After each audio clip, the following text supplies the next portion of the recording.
Welcome back to The Social Workers on WCDB Albany. And welcome back. You are listening to The Social Workers here on WCDB Albany. And we have two special guests today from the St. Paul's Center. Is that right?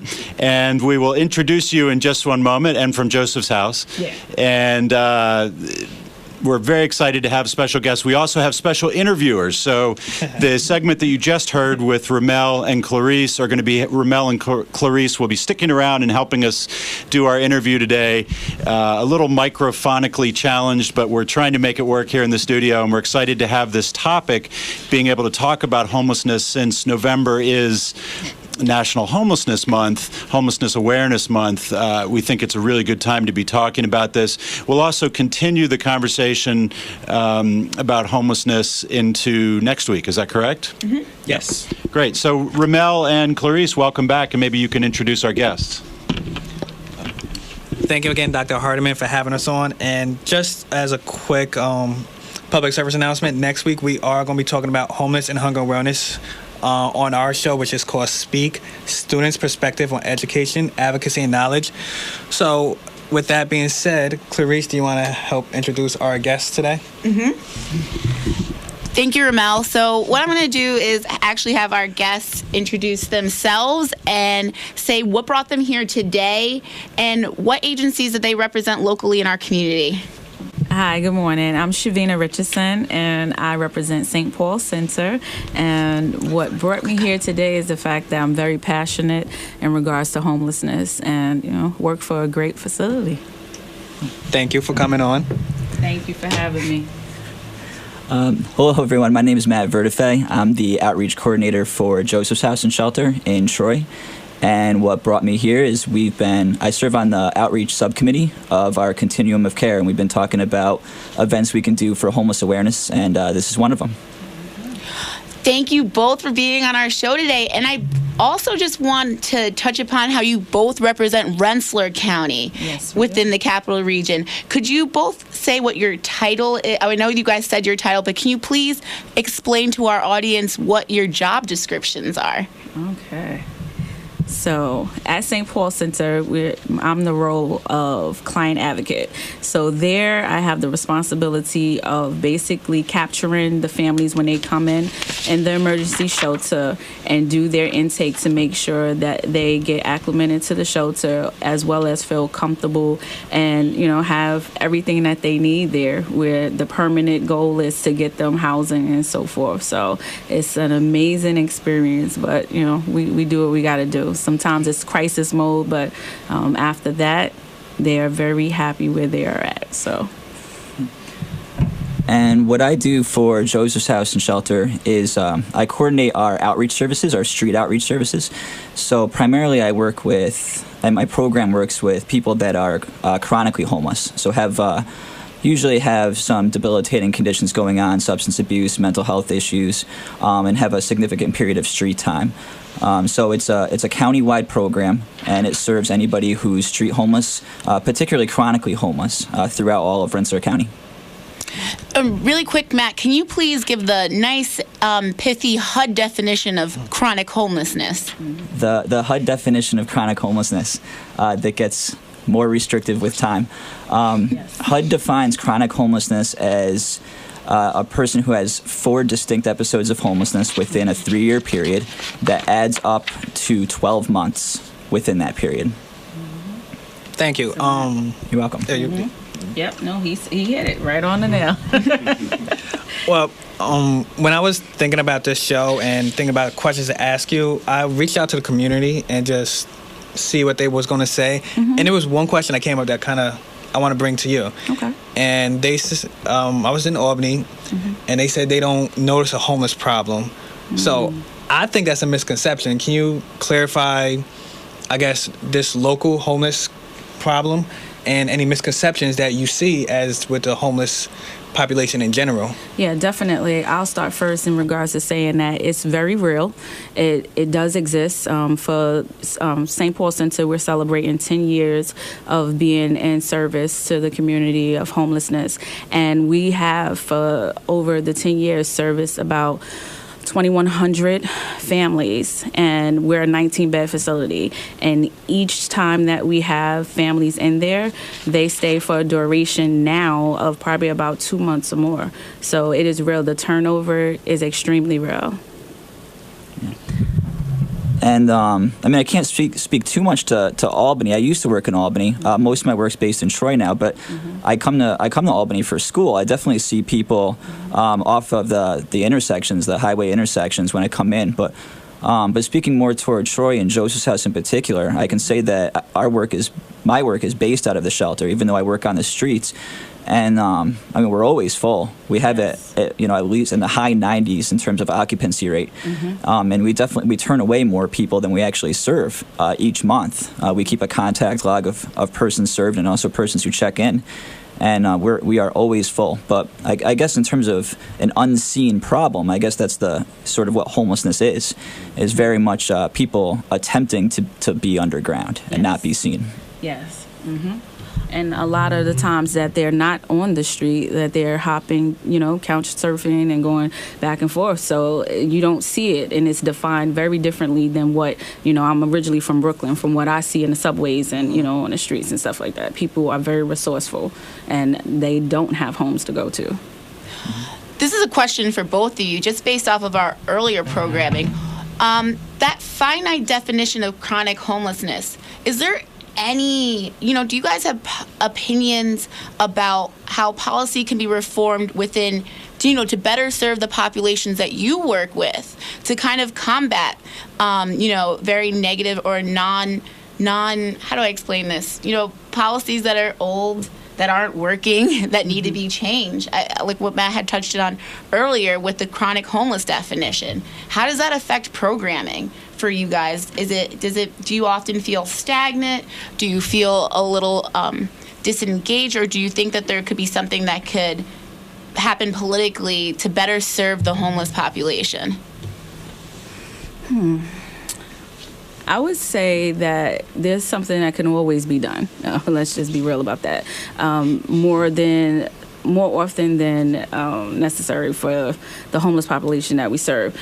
But what has been recently giving was the governor's amount of, funds in order to provide more affordable housing. So St. Paul Center was a recipient of that, and that is something that I feel is very positive in terms of right now for, let's say, an average budget for families and stuff like that is very low. So they end up, the chronic homeless happens because they end up going right back into homelessness because they cannot afford to pay the amount of rent that is out there. So being able to have affordable housing for them is definitely something that we see as a positive move versus something that is negative, because people cannot afford to live in the environments, and they sometimes, because it's a very low budget that they get, they are placed in those same environments where, it ends up turning into something negative again. Maybe not obviously, but I think it's obvious that homelessness is a systemic issue, and too often we blame people for their circumstances. In terms of policy stuff, the changing of the HUD definition of homelessness ran somewhat concurrently with what they're pushing as a coordinated entry system into supported housing. So they've simultaneously narrowed the definition of chronic homelessness, but they've also encouraged continuums to prioritize persons that are chronically homeless in the supportive housing, which I think is a good move overall. I'm not sure how it'll affect people over time. I mean, there's still going to be vulnerable populations who do not necessarily meet that criteria, but I think that it's a good place to start is to narrow the scope a little bit. My hope would be that over time, with the reduction of chronic homeless numbers, that they'll then prioritize additional populations. I don't know how they're going to do so. Matt, can you, this is Eric again. Matt, thanks for your answer. I'm curious, for listeners who maybe don't know some of the terms that you're using, could you describe for folks what the continuum of care concept is and how that works in the Capital District? Yeah, I'll explain it to the extent of my knowledge. But basically, the Rensselaer County Homeless Services Collaborative is many agencies that receive HUD funding. So HUD is the Department of Housing and Urban Development, and we receive funding to provide services for persons that are homeless. And there's a geographic area that we cover. For us, it's Rensselaer County, and there's a continuum here in Albany County, and there's other continuums, across the capital region. But the point is for everybody to get together to look at the dollars that are assigned to a continuum, and to develop, not only develop program, but make sure that the existing programming is implemented correctly. That's more or less what a continuum does. So it sounds like it's about coordination of services. Is that correct? Correct. Well, that brings me to a question I want to ask, and I know Clarice has one she wants to ask as well. But my question to both of you are: if I was homeless or work with somebody who is homeless, where can I take them or guide them to help relieve some of the stress of being homeless, or better yet, help them get out of that situation? In Troy, we would hope that there was no wrong door. So there are numerous agencies that partner together, many through the Homeless Services Collaborative, many through other working groups. I know that Joseph's House takes walk-ins for single individuals, pretty much 24 hours a day. It's 365 days a year. It's a matter of walking in or calling. You can call 518-272-2544, and that goes to our front desk.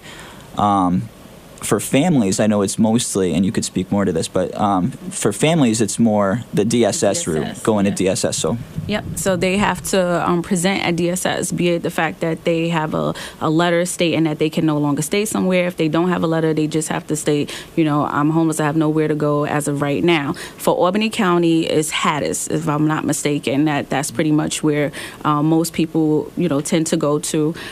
For us, because we're an emergency shelter in Rensselaer County, we get it through DSS. So the referrals will go once the person presents there. And sometimes it's just you being that supportive friend and you taking that person right to the door and being able to say, like, listen, I'm here for you and you can stay here as long as you like, but let's try to get you some resources in the community that can help. And they will point them in the right direction, because once they come through our doors, then as a client advocate, it's my role at St. Paul's to make sure that they have the resources that they need so they can sustain themselves.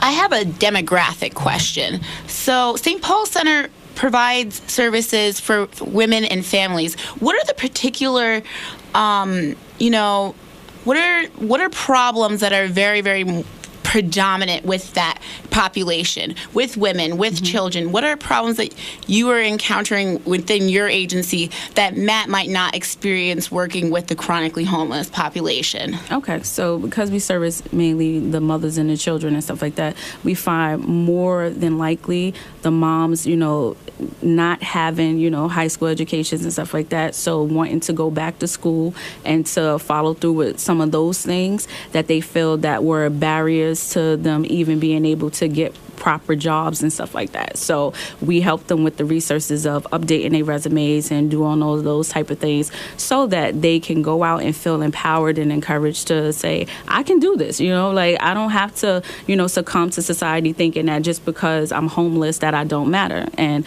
those are that we find really the hands-on support in dealing with them one-on-one and able to have that more intimate session, because again, like I said, it's a 19-bed facility. The most we may have is 30, but having that moment to really capture what that mom's history is and understanding where the gaps may be at and how can we fill those gaps, and then take from them and receive all right, what is it that you really need me to do for you right at this particular moment? And most of the time it is education and feeling that some of those things were left out and they want to have a good job, and we can try to help them get there. So just if you've just tuned in, you are listening to the Social Workers Live Radio Talk Show. And this week we have lots of guests in our studio. Our two special guests who have been and are continuing to be interviewed right now are Richardson and Matt Vertefeuille. Thank you, Matt. It's a tricky one to pronounce. We're really excited to have you here in the studio, and we also have you, if you're a longtime Social Workers radio show listener, you'll realize that the questions are being asked by students today, and those are Clarice Toriente and Romel Wilson, and we're very excited to have them as special guest hosts. So, just to transition the conversation a little bit, we've been talking about homelessness. What do you think are, this may be a tricky question, but if you looked out into the next, say, 2 to 5 years, maybe even longer, if you had a crystal ball, what do you think are the upcoming issues in homelessness, particularly in the Capital District? What are the things? How's the landscape changing? What are the real issues that we need to be looking toward in the future? I'm going to say mental health, but I'm going to pass that on to Matt because that is key. That is a trend that we find right now. Mental health, yeah.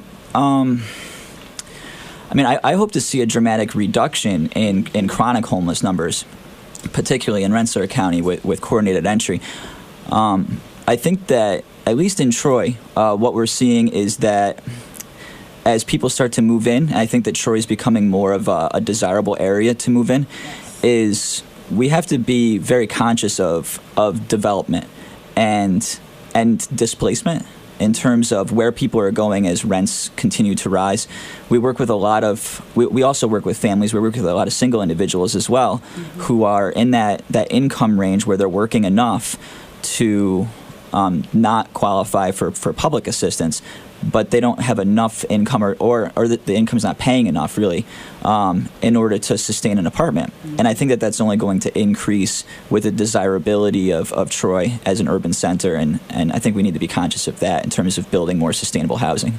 That's it. Thank you, Matt. And I did want to touch on a spoiler alert. I used to work underneath Matt at Joseph's House and Shelter in Troy. So we're coming full circle here. And another thing that Matt can touch on, and Shayna, I wanted to talk about one of the biggest issues for me when I was in the shelter. I did not work with families or children, but I do remember in the summertime having those children in the shelter. And I just wanted to ask questions about how maybe St. Paul Center has provided programming or opportunities so that this doesn't become a cyclical problem within families. Okay, so resources, and we actually partner with the Boys and Girls Club of Rensselaer County, so we have an opportunity for those kids to not just be stuck in there.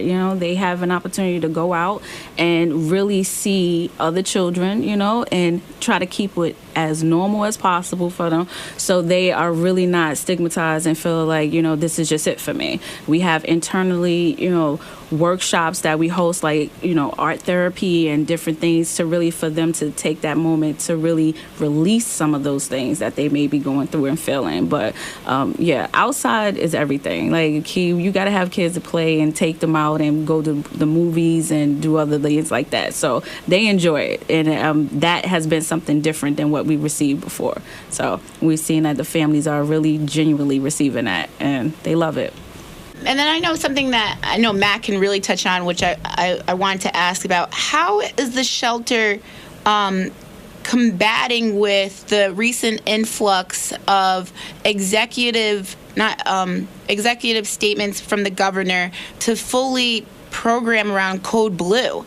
Now, the initiative has been changed very, very, very vastly within the last 2 years after last winter. Can you maybe talk about that a little bit? Yeah, of course. So I'm forgetting the exact number of the executive order, but the governor put into effect last winter an executive order stating that shelters statewide need to take people in if it's 32 degrees or below, which I think is good work. For shelters to be doing. The question is space, and the question, as well as finances to a certain extent, whether or not shelters have enough food to serve not only who they would typically serve, but also, I know for Joseph's House, sometimes we're 20 plus persons over who we can regularly accommodate, and our regular accommodation is 22 persons. Yeah. So that's double. That's double. So it's a stress. It's a stress on the building. It's a stress on bathroom time. Yeah. It's a stress on shower time and food time and trying to find a quiet space. As we know, shelters provide not only the essentials but also a reprieve from the elements, and we hope to do that. We aim to do that in an effort to keep people comfortable. And it's tough to keep 70 plus people comfortable in a shelter designed to accommodate, again, 22 single individuals, but then also a few, up to 5 families. How does that affect you as the staff member working with, 20 plus families, you said? Hours. Well, households, for us, it's safety. It's you focus on safety. And if you can achieve that, then you've successfully made it through the winter, especially with an order saying, this is what you got to do. But again, it's good work. It's necessary work. We wish that there were the resources actually available to perform that level of work all the time. One thing that somebody said, and excuse me, I don't remember who's, the hidden population. It seemed like that was a theme today with our topic of incarcerated individuals and homelessness. So the same question I asked earlier, I want to ask now. We have this hidden population of homelessness. How can we, as people of the community or staff or people working with this population, how can we bring attention to them so they can get the services they need, or change governing policies to better equip these people with more services? I want to say it's just what Matt is doing in terms of just being outreach, like being out and physically. You can't be behind a desk and thinking that you're going to change something. You have to be out in the community. You have to be willing to stand up for stuff and go out there and be a foot soldier and make sure that people are aware of the resources that are in the community. So as a social worker, as someone who works for St. Paul Center, outside of that, I know what my mission is and what I value, so 24/7, I want to say that I'm on the clock. So if I see something, I'm going to speak up and I'm going to do something about it and continue to do that. And if you champion and rally and get more people on your team, then slowly but surely you'll start to, make the changes that you need on an individual level, So how do you feel about that, Matt? Yeah, I think part of it is encouraging people, not just staff members, but community members to check some of their conceptions about homelessness. So when I say a hidden population, I know that a lot of folks, when they think about the people I work with, which is the street population, a popular misconception is that they don't want housing. And I think people say that because they see people stay outside for long periods of time, and some of them maybe say very vocally, I'm not interested or I don't want housing. But I think that, and I've been working with persons that are chronically homeless for a long time now, almost 10 years now, and I think I can count on one hand the number of people that genuinely didn't want housing. They want a certain type of housing. Maybe they want housing without the conditions that come with different types of housing. They want a less restrictive environment, but they don't mind rules. They just want rules that can actually accommodate them. So I think that is one thing that I would encourage people to think about is when they think about persons that are homeless, what comes to mind and why. Yes. And also, just touching on that, to not always think that it is the person's fault. A lot of people become homeless because they had a fire, something happened where they lost a job and just wasn't able, once again, to, sustain themselves. So it's very different, and it looks very different. I mean, it realistically, it could look like me. We consider ourselves the working poor because, this is what it is. And at any, time, it could change. Well, thank you for the honest answers and the truth of it, because there are a lot of misconceptions about homelessness that even I was unaware of. So thank you for that. And I guess we're coming to the close of the show. So again, me and Clarice are going to be here for the rest of the semester, and we want to keep this conversation going, even about homelessness and any other topic. So my email to reach me, and I encourage you to send questions, comments, critiques. We're trying to make this a very interactive program. So everybody listening, my email again is Wilson, WILSON, at albany.edu. And Clarice, do you want to give them your email one more time? Yes, thank you. And please provide feedback and any critique or anything that you would like us to expand upon for the rest of the semester. My email is KTORRIENTE@albany.edu. And thank you for your time, and get out and vote. Yes.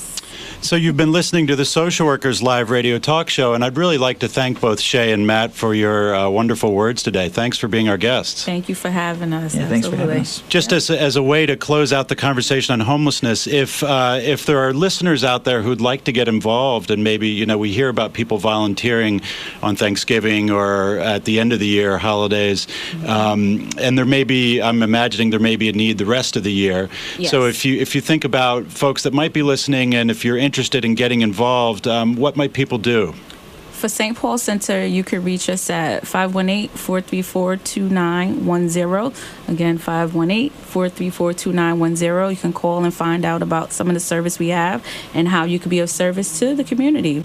And for Joseph's House, you can contact us at 518-272-2544 and ask for the volunteer coordinator. That's Janet Douglas. As always, thank you for listening to the Social Workers Live Radio Talk Show. If you tuned in late to the conversation today and you'd like to hear a rebroadcast of the show, we will have that available on the Social Workers Radio Show YouTube channel. On our Twitter page, you can find links to it. And all of these pages are visible through the UAlbany School of Social Welfare. You'll find a link for the Social Workers Radio Show. I've been your host, Eric Hardiman, your co-host, here with Alyssa Lotmore. Alyssa's too far from the microphone for you to hear her, but she's here. And we've also had Ramel Wilson and Clarice Toriente helping as part of the Students' Perspectives on Education, Advocacy, and Knowledge. And we'll see them again next week as we talk further about homelessness and hunger awareness. Thanks for listening.